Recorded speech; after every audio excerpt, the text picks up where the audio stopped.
Welcome, everyone, and happy Thursday. It is noon Eastern time here in the booming metropolis just outside of Philadelphia, Pennsylvania, a little place I like to call Ambler, PA. Noon Eastern time, Ambler, Thursday. You know what that means. It is time for Talent Experience Live, the show that covers everything that you need to know in talent acquisition, talent management, recruiting as a whole, artificial intelligence, and human resources.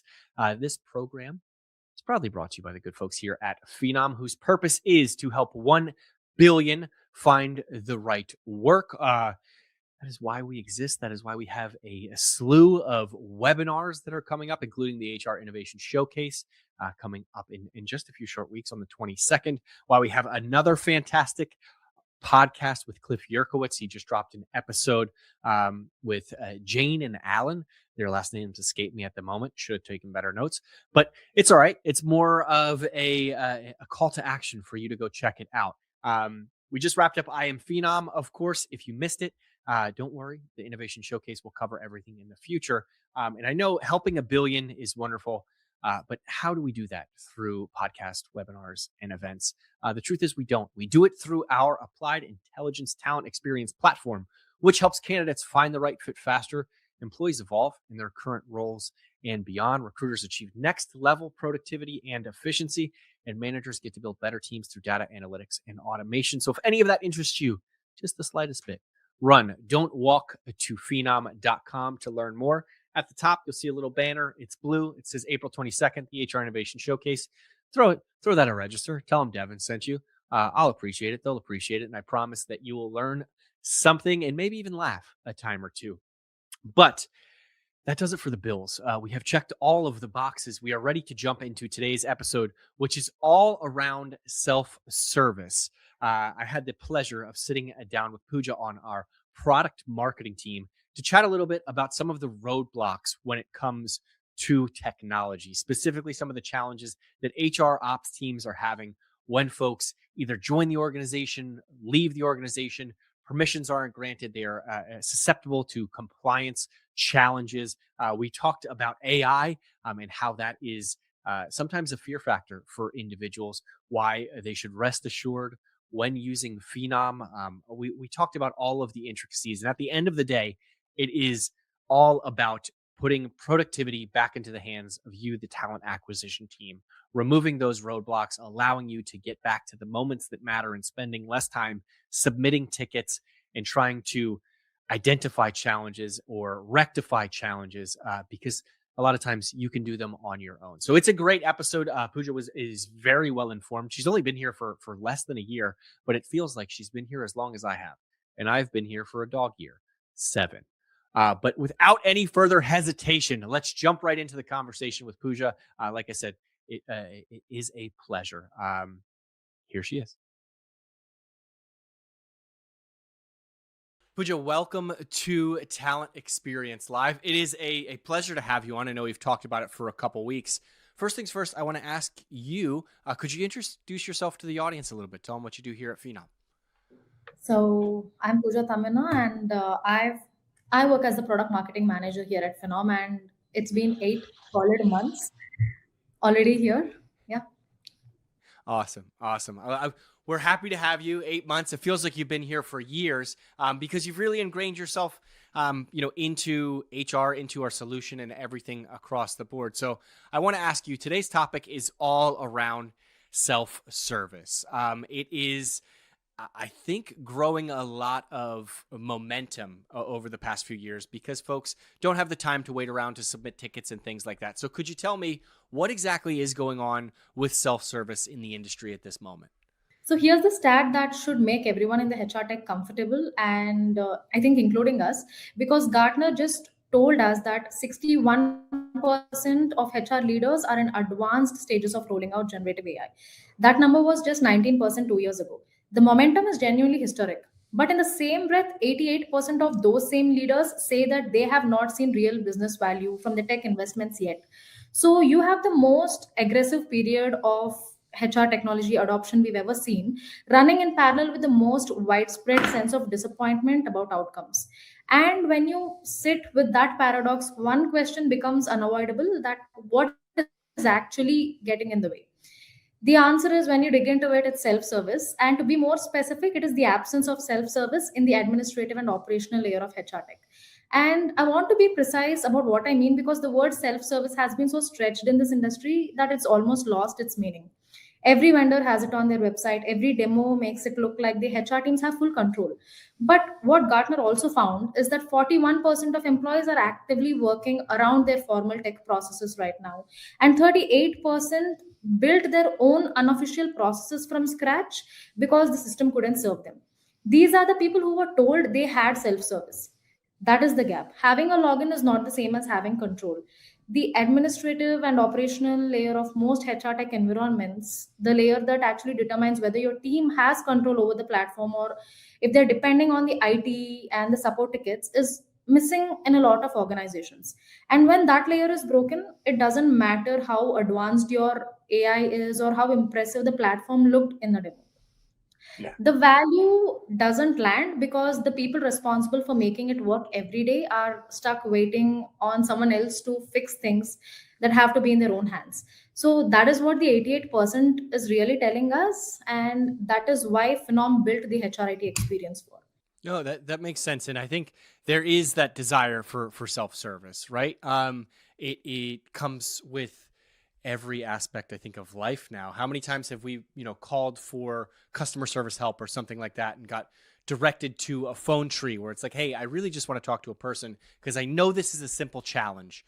How can I overcome it? It happens to me all the time here at Phenom, where I'll try and go to a website, right? It may be an alcohol website or something along those lines because we're prospecting. We're trying to find clients to introduce AI and HR, and we're blocked, right? So my question is, who actually owns this problem? You mentioned a few key stakeholders there: IT, HR, logins, things like that.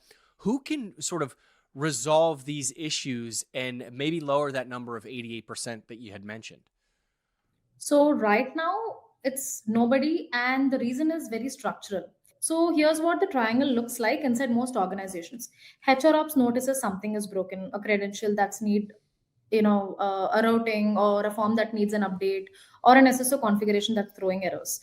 They don't have access to manage it themselves, so they go to the IT. The IT looks at it and reasonably concludes this isn't an infrastructure problem, it is a platform administrative issue. So they point that to the vendor. The vendor opens a support ticket, they ask for more context, they escalate it internally, and even maybe schedule a call. So through the whole chain, the HR ops person who lives in it every day, who actually understands the problem, is sitting outside every conversation waiting for someone else to fix something that should be in their own hands. And here's what makes this more persistent. So everyone in this triangle is acting completely rationally given the job description. IT is not dropping the ball. The vendor is not being slow on purpose. HR is not being unreasonable. The structure is the problem. There's no function whose job it is to own the operational administration of the HR tech environment. It was configured at implementation, the consultants left, and nobody picked up the keys. What makes it expensive is that platform administration isn't static. New people join, people leave, credentials expire, career site would need an update or optimization. The business moves fast, but the platform can't keep up because every change requires going back through the entire triangle again. So the organizations that break out of this pattern make one decision: HR ops is going to own this environment, not just use it. But you need the right technology to make that choice stick, because handing someone ownership without the right tools to exercise it doesn't solve the problem. It just adds accountability without capability, and that's actually worse than the triangle. Yeah. What kind of challenges does this create for HR teams? I mean, you mentioned the business is moving very fast. I imagine having this kind of triangle, I'll call it the Bermuda Triangle, right? Of lost success. No one knows where it goes. How does that impact day to day in hiring? I imagine in a negative, way for teams. Okay, so let's make this really specific because Yeah. I think this scenario is going to be painfully similar. Yeah. So it's Tuesday, 2 p.m., high volume role, seasonal retail push, hundreds of applications coming in. A recruiter flags something's off. The pipeline numbers don't match the volume they've been seeing. So they dig and they suspect applications from one sourcing channel might not be flowing correctly. So what happens? They call HR ops. HR ops look at the data, they confirm something seems wrong, but they can't get into the integration layer to diagnose it. So because that they don't have access to it. So they open a support ticket, the vendor team picks it up, they investigate it on their side, back and forth for context. And best case scenario, maybe 10 to 14 days to resolution. So in the meantime, the recruiter is running a hot roll with a funnel that can't fully trust. So they don't know how many candidates slipped through, they go back to sourcing, spend more budget, and the root cause sits unresolved while the business absorbs the cost in slower time to fill and lower pipeline quality. And here's the brutal part, that recruiter probably attributes it to sourcing or the market. They never connect it to what it actually was, an operational gap that nobody could see or touch in time. That invisible cost is what makes this so persistent. It doesn't show up on a report, it just shows up as outcomes that are quietly, consistently worse than they should be, quarter after quarter. And nobody in the organization is having the right conversation about why. Yeah, that's it's so true. I have worked in recruiting for the better part of 10 years now. And the first thing that recruiters will always do is, the market's changing. We don't have a good candidate funnel. And what you're alluding to is that it could just simply be a technology issue. One of the personas that you mentioned there was HR ops. The other thing that jumped out at me was you said 10 to 14 days to potentially fix these challenges. What is that HR ops person doing during that time frame? How are they working to fix it? And how does that disrupt their typical day to day? So the HR ops manager is in a different kind of pain, which is more systemic and more demoralizing over time. Their job is to make sure everything runs. The platform is up, users have the right access, security configurations are compliant. They care about this. These are the people who take real pride in a tight operation. But here's their actual week. On a Monday, three new recruiters start, and each one needs a platform access created, the right roles assigned, the right scope set, so they only see what they should see. Without the right tools, that's a support ticket and a 48-hour wait minimum, while new hires sit without system access on day one. On a Wednesday, an SSL certificate on a career site is about to expire and nobody flagged it in advance. HR ops find out because someone tested a candidate facing link and it threw a security warning. Now it's urgent. Another ticket, another wait, another situation where they found out at the worst possible time instead of ahead of it. And maybe on a Friday, a team member who left the company 3 days ago still has active platform access. Nobody deactivated them. HR Ops has to manually track this down, confirm with IT, submit a deactivation request. In a regulated industry, that's not just embarrassing, but that's a compliance exposure. And none of that makes it into any strategic work. The permission audit they've been meaning to do, or the access review security asked for, or the integration health check they wanted to run, all of it sits untouched because the reactive admin work never stopped long enough for them to do these. So that person did not sign up to manage a ticket queue for things that should, I mean, the things that they did not create, or they don't have the control to resolve these, which they should be having. So the platform has the capability to give them that control. It just hasn't been put in front of them in a way that they can actually use. Yeah, they're in a tight spot. It reminds me of when my children want to go outside and play, right, and it's bedtime or something like that. It sounds like the HR ops person has their hands kind of tied behind their back. It's like their parents won't let us go out. We can't fix this issue, and now we're exposed, to some compliance issues that you had mentioned, which should be a huge concern for everyone in the industry. Red flags going up everywhere. Someone has access that's no longer at the organization. All those sorts of things are awful. Now, let's pretend that we have a magic wand, that we can fix it in one full swoop. We'll call that magic wand Phenom. I'm kidding. You can call that magic wand whatever you'd like to. What changes when it's fixed automatically? When you say bippity boppity boo and all of those problems are gone, how does the day-to-day change on a weekly basis or for the personas that we mentioned? So the shift isn't just operational, but it's almost a little psychological. So, and that's the part that surprises people most, because you go in expecting a productivity story and you come out with a culture story. For the recruiter, the biggest change isn't speed, but it's trust. So when they flag something off, the response time is measured in hours and not weeks. When integration issues get caught proactively before they even feel it, they stop second guessing their pipeline data. And when you trust your data, you make decisions based on it instead of around it. You stop blaming sourcing or the market for everything, because you can actually see where the process is working and where it is not. So that shift from guessing to knowing changes how recruiters show up with the hiring managers, with the leadership, and with everyone. They go from order takers to actual strategic partners. For the HR ops manager, the change goes right to the core of how they see their job. Monday morning, new hire joining, access is provisioned before they even sit down. No ticket, no wait, no day one embarrassment. Certificate expiry, they see it in advance in the dashboard and handle it themselves. Someone leaves the company, access revoked immediately, logged, done. The reactive fires that used to eat the whole week start disappearing one by one. And suddenly there's room for the work they actually wanted to do, the audits, the optimizations, the proactive improvements that make the whole system run better. And for the CHROs, the change shows up in the conversations. They stop going into leadership meetings with manually reconciled data and start working in with clean numbers from a platform their team actually owns and trusts.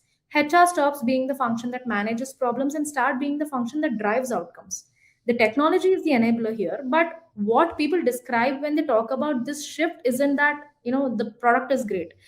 It's that my team finally feels like they're in control, and that feeling of actually owning the thing you're accountable for is what changes the trajectory for the individual, for the team, and also for the function. No, folks get to do actually what's in their job description, right? What they signed up to do, and not solve some of these problems. And recruiters get to stop blaming the market, and actually can find the true answers as to why there may be gaps within their talent function. Um, all of this, I believe, is encompassed within our HR IT hub. One of the key features of that is that it is in plain English, plain jargon. There is no plain language, excuse me. There is no fancy terms that sound like they should be on the product page. I want to ask you, how important is that when an HR ops person is able to decipher, how to solve a problem very simply, because it is almost black and white from that perspective. There aren't, fancy terms on everything. How does that impact what they couldn't do before? So, HRIT Hub is the administrative command center for your Phenom platform. And I want to be specific about what that means, because command center sounds like marketing if you don't unpack it. The things your team has been filing tickets for: adding a user, assigning the right role and permissions, configuring SSO, managing API credentials, rotating an SSL certificate, setting password policies, running an access audit, all of that is now self service in your hands. Same day, no queue, no vendor call required. That sounds like it should be table stakes, and it should be. But the reality is that for most Phenom customers, before HRIT Hub, every single one of these required a support ticket. The HR ops person responsible for the platform had visibility into who was using it, but no real ability to administer it themselves. What HRIT Hub also gives you is proactive visibility on things that matter for compliance. Certificate expiry, you see it in advance. A team member's access needs to be revoked, you do it immediately with full activity log showing what was done and when. And an access audit, you pull it yourself right now without scheduling a call with anyone. And the roadmap builds on this meaningfully. Automated user lifecycle management tied to your HRIS feed, so access is provisioned and deprovisioned automatically. Advanced permission controls, and AI assistant that lets you query your platform activity in natural language. The foundation being built now is what makes all of that possible. The reaction I hear when HR ops teams first use it is relief. Not excitement, but relief. The idea that they can manage their own platform, their own users, their own security settings without depending on ITQ, that shouldn't feel surprising. But for most teams, it does. And that tells you everything about how long this gap has existed. I like that you mentioned there at the end that IT typically holds the keys for this. Um, as we know, I think it's human nature. People are very unwilling to give up power, right? They are very unwilling to give up the keys, if you will, to some of these things that makes the most sense for HR to have. So how can we let IT leaders rest assured that if someone needs to terminate a profile or renew credentials or something like that, that should be in the hands of HR, and not necessarily at the need of requesting a ticket or submitting a ticket or something along those lines? So this is one of my favorite angles because IT leaders are almost always positioned as the obstacle in this conversation, and that framing is completely wrong. And frankly, to me, it is unfair also. So think about what IT's week looks like when HR doesn't have the right tools. They're fielding platform administration requests that have nothing to do with the infrastructure. They're triaging tickets about user access, credential rotation, SSL certificates, none of which requires their expertise, but all of which eat their time. They are the middlemen in conversations between HR and vendors, trying to translate problems they don't fully own or understand the context of. And when something goes wrong and HR is frustrated about the response time, IT takes the heat for a problem they did not create. IT leaders are not trying to gatekeep, they are managing an overwhelming workload. And HR admin tickets are a genuine source of noise they would love to eliminate. The dream scenario for most IT leaders is that HR has enough ownership of their own platform, that IT only gets involved for an actual infrastructure or security concerns, and not every time someone needs an update in a form or a certificate renewed. So when I talk to IT leaders about HRIT Hub, the conversation is almost always easier than the HR teams expect. Because the pitch isn't that HR is going to do your job, it is HR is going to finally stop asking you to do theirs. So those are two very different things. And the IT leader sitting on a backlog of HR admin tickets hears that and says genuinely, yes, please. So governance sits with IT, security architecture stays with IT, but the day-to-day operational administration of the HR platform, the user management, the access controls, that moves to the people who actually live in it. Both sides end up doing more of what they're supposed to be doing. That's not a compromise, but that's the right operating model. Makes sense. And I love that sentiment of IT. It's not taking away from their role; it's giving back the things that should have been in HR in the first place. It's removing some of those barriers from their desks so that they can focus on real security and real challenges across the entire business, I should say.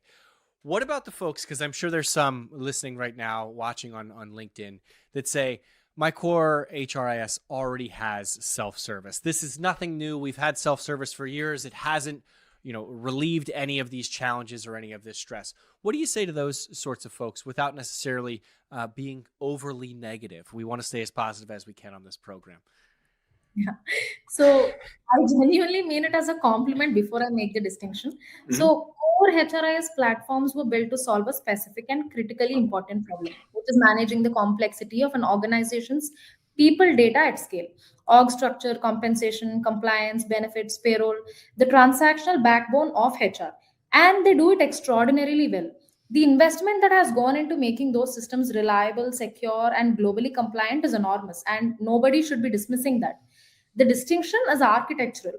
A core HRIS was designed to process transactions and maintain records. It was not designed to be the operational management layer for the experience and talent acquisition products sitting around it. It was not built to let HR ops manage user access for a separate talent platform or handle the credential rotation and SSO configuration for tools that aren't a part of the HRIS itself.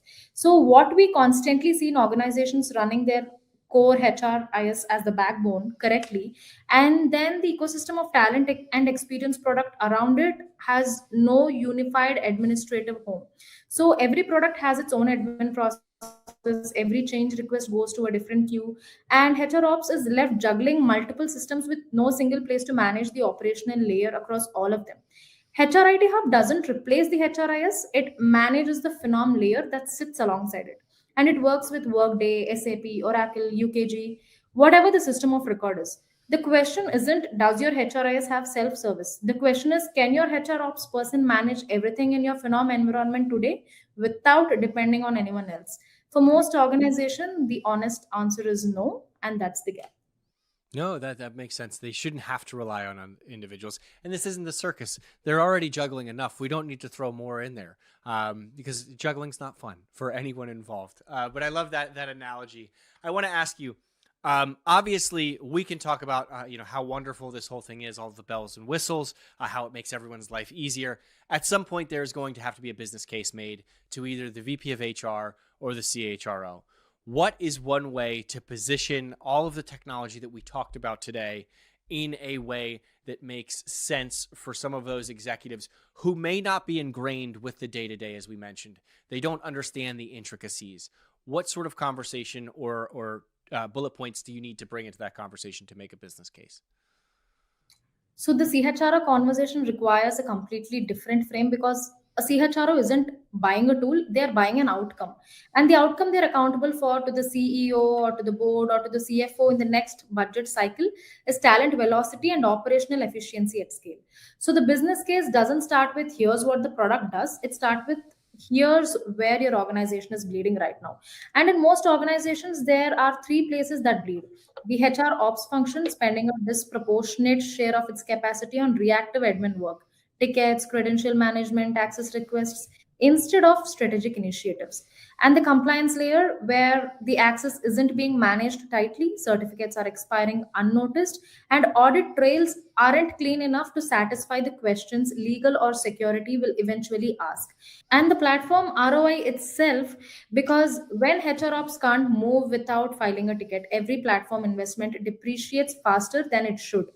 HRIT experience addresses all these three. And when you quantify it, what does your team spend weekly on admin tickets that should be self service? What's the risk exposure of a former employee retaining platform access for 3 days after they quit the organization? Or what does a compliance audit cost when you don't have a clean activity log ready when someone questions the credibility of your AI decisions? So the ROI conversation becomes a lot less abstract. The CFO point that usually lands hardest is these costs are already on the books. They're just labeled as support hours, IT time, implementation partner fees, or compliance overhead. HRIT experience doesn't add cost to the equation, but it redirects the cost that already exists toward outcomes the business actually cares about.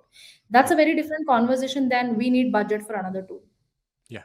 If you have conversations with anyone in that C-suite, that executive suite area, it's going to be get it done, right? What's the expectation? So they are looking for the results, and I love that it's these fees and challenges are already exist. It's relabeling it and streamlining the process in order to get it done and measure those outcomes.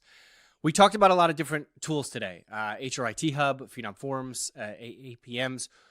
Real quick, what do you think is the one that stands out to most when folks see it in action? The one where people say, wow, that kind of awe moment. Which one jumps out the most? So, if I have to describe the products first, HRIT Hub, your Phenom Platform Administration Command Center. So, as I mentioned earlier, user management, SSO credentials, SSL certifications, all the admin work your team has been submitting, tickets for is now in their hands. The second is APM, which is application performance monitoring, your early warning system for platform and integration health. Instead of finding out something broke when a recruiter calls, Phenom's monitoring catches it first and surfaces it to your team proactively. You are in the loop before the business feels the impact.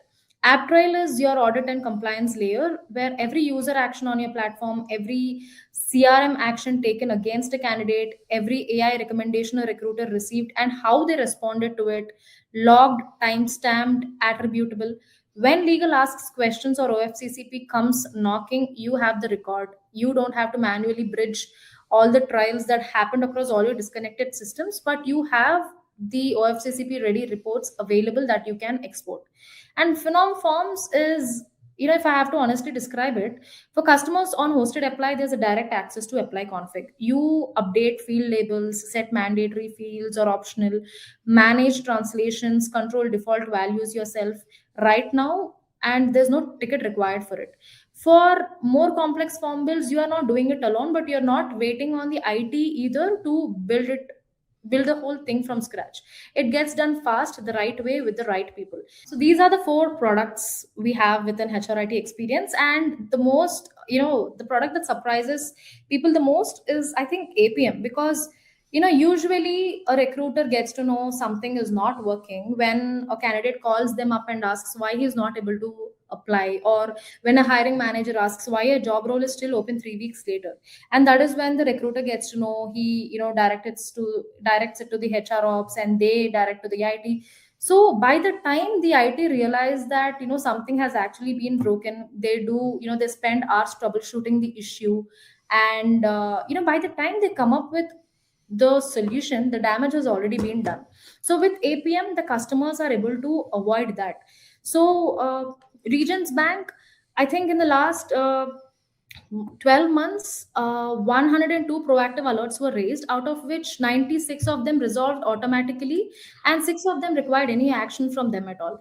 So, when we hear this kind of statements from the customers, so the VP of Regions Bank was mentioning that my team is finally able to do things they are actually supposed to do, which will actually push us forward, and they are able to focus on the strategic initiatives rather than doing the admin work.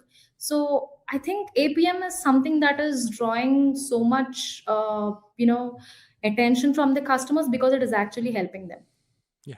No, it makes me think of a car dashboard, right? It's going to let you know if you have low tires. It's going to let you know if the check engine light pops on, if it's time for an oil change. And all of that is preventative, right? It's like, hey, there is an issue right now. It's not detrimental to your vehicle or to the business, but we should get this fixed. Otherwise, you're going to be riding a bike to and from work, which is what I do right now because I never listen to those lights. But having that on your dashboard, alerting folks like Regions, truly lets them be productive. And if you can solve what you mentioned was 90% of those challenges almost automatically, that is a huge game changer. Now, when we mention things like that, obviously, I oh want to yes, add, I want to add to that because APM doesn't just show you alerts when something breaks. It starts showing you alerts when something is degrading. So even before something breaks, you'll get to know that something is going wrong, and it also shows you where the problem might be, so that your team doesn't have to start from scratch. They know where to look. yeah. So it is actually going from reactive to proactive, and it's not waiting until the situation becomes a damage. Yeah. Okay. All right. No, that's super helpful. It's the low tire pressure notification that you get instead. Not that the tire is flat. Obviously, AI is going to be ingrained throughout all of this. That is what Phenom is built on. It is what we talk about every single day. But there is always going to be a concern from HR leaders and specifically the legal team that when you ingrain AI within the hiring process, obviously not making decisions or anything like that, there are going to be people, the hair is going to stand up on their arms. They're going to be a little bit concerned because we've all heard the stories of things going sideways, hiring problems that have happened. They will always happen. They've happened for years. How do we sort of put those people at ease when we talk about AI being this ingrained in the process that wouldn't necessarily be us doing a marketing version? How can we explain AI in the process without making people lose sleep at night and have nightmares? So the anxiety is legitimate. Anyone in HR who tells you legal concern around AI is overblown is either not paying attention or not being honest with you. So here's what is actually happening in most organizations. HR wants to move fast on AI, better matching, better screening, faster pipeline management. Legal is pumping the brakes because they have one question they can't answer cleanly. If AI influenced this hiring outcome and someone challenges it, what do we show them? So, and most vendors respond with some version of our AI is responsible, and we think the system was working correctly, which is not a defense. So it is a principle, but it is not an answer. So a principle doesn't hold up when you need to reconstruct a decision, so but a log does. So the real answer needs two things working together. First is explainability. AI that surfaces recommendations with context, whether the recruiter makes the final call, the human stays in the decision loop. That's not just legally safer, but it is the right way to use AI in hiring. The technology assists, but the person owns the outcome. And the second is app trail. So every action in your Phenom environment tracked, timestamped, attributed. So every AI recommendation surfaced to a recruiter is logged, and every time a recruiter acted on it or overrode it is logged. So when compliance, legal, or OFCCP asks what happened in a specific hiring process, you'll pull the trail. You don't reconstruct it from memory. You show them what happened. So the organization getting AI right in hiring right now aren't the ones who moved fastest. They are the ones who built the governance infrastructure first and moved fast inside it. So when your audit trail is clean and your AI is explainable, you are not choosing between speed and safety. You're doing both. And that's when AI starts delivering the value that the 88% who haven't seen ROI yet are still waiting for. Slow is smooth and smooth is fast, right? Just because you aren't, moving at the speed of light doesn't mean that you can't in the future. You have to make sure that all of your boxes are checked, all of your T's are crossed and your I's dotted, because you don't want to have any of these challenges. Now, when we do get to that point of everything is working perfectly, our workflows have changed, we are no longer submitting tickets, all of this is great, there's still going to be some challenges. There are always detractors. Anyone who says that they like change hasn't moved houses enough in their life, because nobody likes moving, right? I want to ask you, when it comes to change management, how are teams successfully transitioning to these new workflows where IT is no longer involved? They don't have to submit tickets, where they're leveraging AI in the application and in the hiring process, but keeping humans in a loop. How are successful organizations rolling this out from a change management perspective? So this is the question I wish more people asked, because technology working and technology getting adopted are two genuinely different problems. The second one is harder, less glamorous, and almost nobody talks, or they don't want to talk about it until you are already in it. So here's the pattern in organizations that stall. Solid implementation, platform configured, training happened, and then 90 days later, the team is defaulting to old habits. Tickets are still flowing for things that should be self service, and leadership is wondering why the ROI hasn't shown up yet. Nobody planned for this moment, and that's exactly why it keeps happening. What Phenom realized is that implementation is not a finish line, but it is the foundational step. And the work that matters most happens after it. That realization is what drove two things we've built specifically to solve adoption. The first is the VAM, which is the value acceleration model. It changes how implementation begins.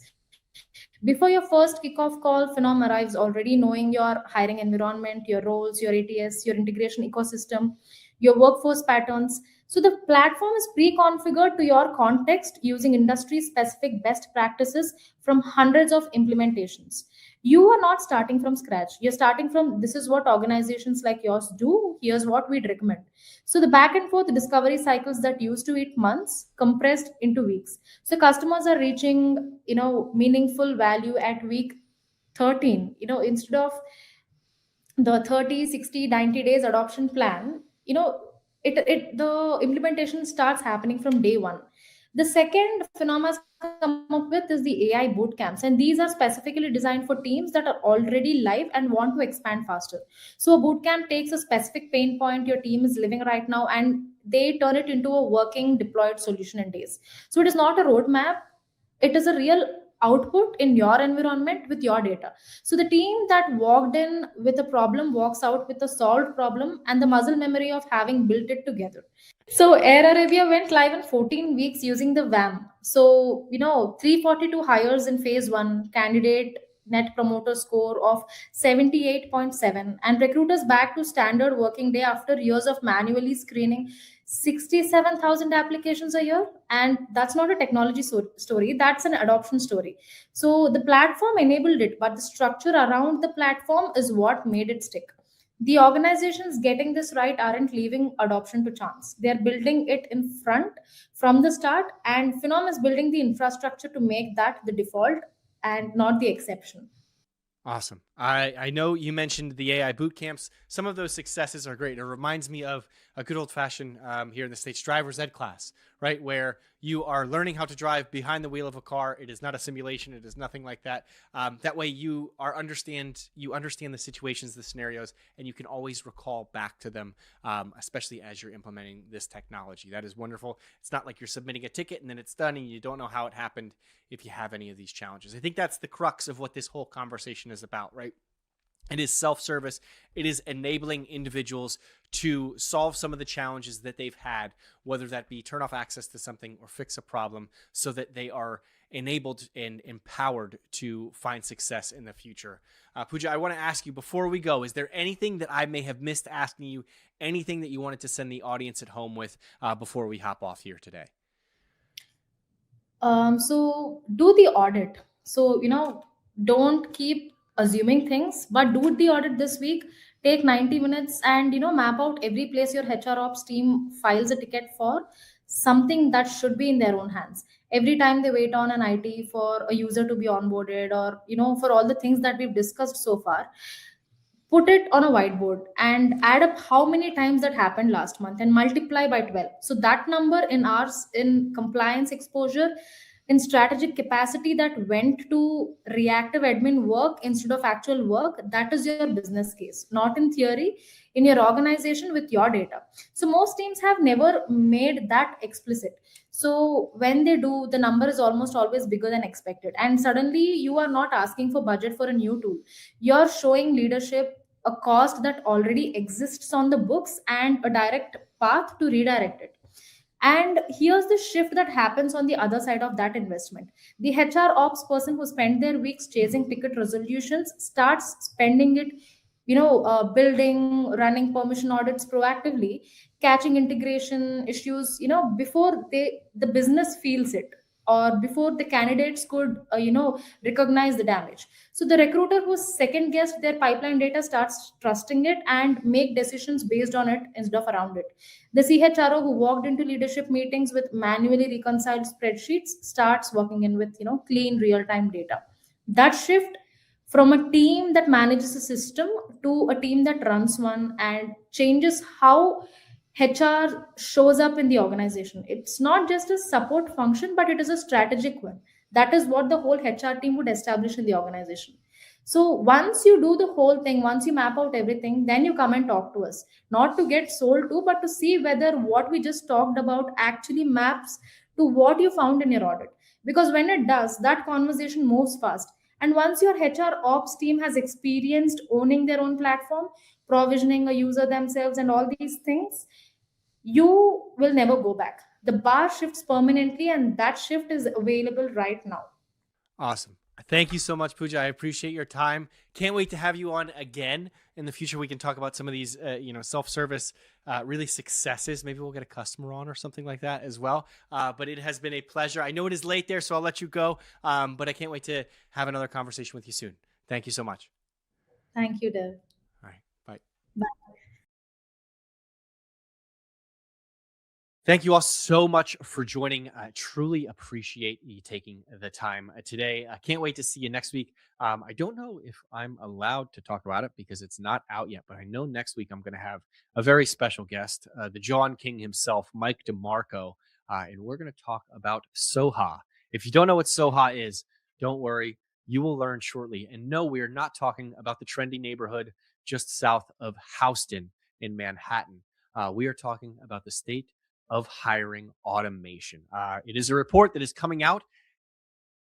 It is coming out. I'm not going to give away a date. I'm not going to hold us to that. But either way, I'm going to chat with Mike next week about it. We're going to talk about key takeaways. We're going to talk about all of the ins and out. So look forward to it. Turn on all your notifications for Phenom socials. I'm sure you'll see it there. But in the meantime, I hope everyone has a safe, happy, and healthy weekend. Can't wait to see you next week. Hopefully, they turn the heat on in the Northeast because it has been chilly lately. Hope everyone has a safe, happy, and healthy weekend. Sixers money line tonight, Phillies money line tonight as well. And we will see you next week. Thanks so much.